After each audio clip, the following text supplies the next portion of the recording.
So, friend of the show, Ryan Grimm, he's the guy who defended the politicians instead of the activists around forced to vote. And he works for a couple billionaires. He said something smart. So he said, if I were Xi, meaning the leader of China, I'd maybe rethink the zero COVID thing. So there you go. Just sounds like a pretty innocuous kind of a, just note it. Like, I don't even know why you would bother to even tweet it. It's so matter of fact of a thing. And his own followers came at him.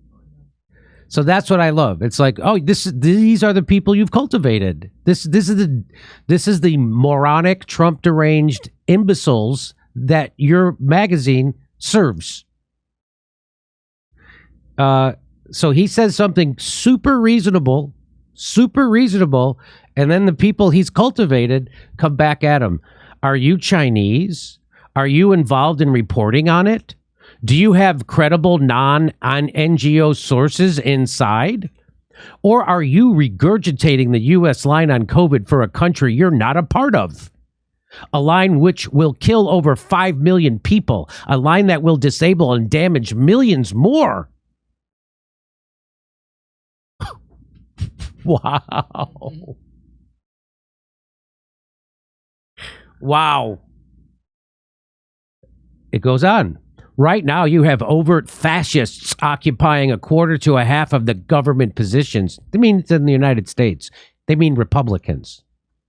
The Democrats aren't fascists, apparently, because they're nice to gay people. But they will also deny you health care, deny you a living wage, and spend all the money you're supposed to be spending on you on a foreign war that's a proxy war for our corporations. Right now, you have overt fascists occupying a quarter to a half of the government positions and are advocating extermination of LGBTQ people. They really believe that. That's the thing. These are the people that follow the corporate journalists in America. These are the people.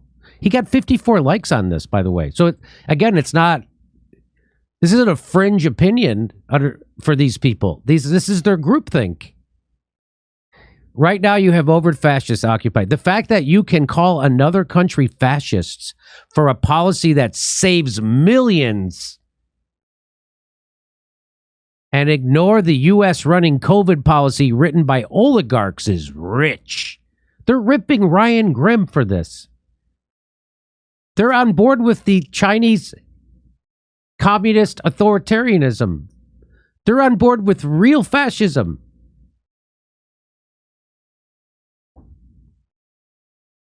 That's amazing.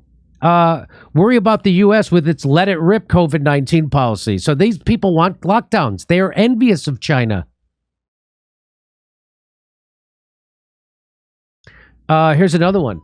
I'd take zero COVID over zero policy. Also, hundreds of people protesting in a country of 1.4 billion isn't special. They call that a couple of hundred people protesting. That's what they're saying. And listen, and then they show this. Nearly 225,000 Americans have died of COVID-19 since the start of 2022. It's here. We need to look. They want it. Ryan Grimm's own followers want authoritarianism. They crave it. See, Hitler didn't have that hard of a time. It's more like AIDS than a cold, Brian.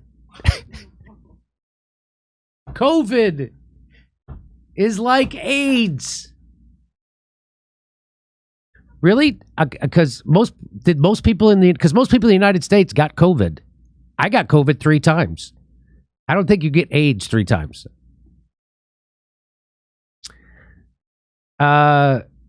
These replies are exposing how many people relish in overreaching authoritarianism. 3 years later, and not even the mainstream media continues to fearmonger as much as the left Twitter does. Nobody is stopping anyone from wearing a mask or staying home, a couple of masks or staying home if you want to. No one's stopping you. You want to wear 2 masks or 3 masks or 4 masks? No one's stopping you. Mask in your car. You can wear masks. I know someone who carries, when they fly, they carry their own oxygen source. They tweet out pictures of them sitting in airports with their own oxygen source. I'm not kidding. Maybe don't fly if you're that scared. Maybe don't fly. If you think you could die from the air, don't fly. Maybe you won't fly. I don't know why I have this in here. Let's see what it says. I think mandating vaccines is another misuse of government power in the absence of doing studies that prove its value.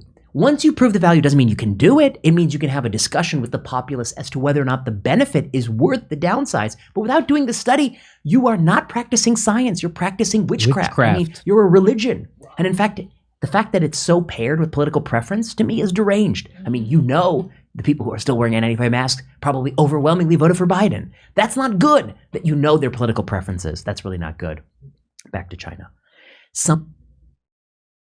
I thought that was interesting. I'll play it again. I think mandating vaccines is another misuse of government power in the absence of doing studies that prove its value. Once you prove the value doesn't mean you can do it. It means you can have a discussion with the populace as to whether or not the benefit is worth the downsides. So that is so reasonable. No one ever talked like that. No one ever said, well, as soon as we see the studies that prove that these mandates would be beneficial, then we can have a discussion about whether the cost-benefit analysis is worth it.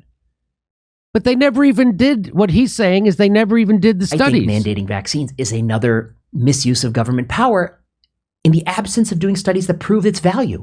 Once you prove the value doesn't mean you can do it. It means you can have a discussion with the populace as to whether or not the benefit is worth the downsides. But without doing the study, you are not practicing science. You're practicing witchcraft. So whenever I debated people on mandates, I was actually talking about science and they were talking about witchcraft. So if you were for mandates, you were actually for witchcraft because it didn't have any studies to back them up, as he's pointing out. Now, whenever I do talk about, I have to give you the YouTube science, which is the right science, which is that vaccines are safe and effective. They will stop you from hospitalization or death. They will keep you from that. And also they slow the transmission and contraction of the virus. So I have to tell you that because that's the science. And that's the YouTube science. Hey, everybody, we're doing live stand-up shows in Los Angeles at the Two Roads Theater, December 9th, 16th, 23rd, and 30th. And also will be March 5th in Tempe, Arizona, April 21st, Minneapolis, Minnesota, and Milwaukee and Nashville in April. Those tickets will be on sale soon. Go to jimmydore.com for a link for all those tickets and become a premium member while you're there. You get all our videos unedited.